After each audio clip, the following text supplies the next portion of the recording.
U.S. dairy farmers across the country, like myself, are working hard to deliver dairy as part of a sustainable food system that contributes to not just our local community, but the larger international community as well.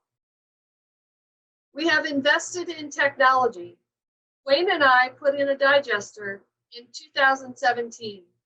That methane digester will capture the methane from the cows and convert it into electricity. The digester is also able to take food waste from the nearby cities and convert the food waste into electricity as well.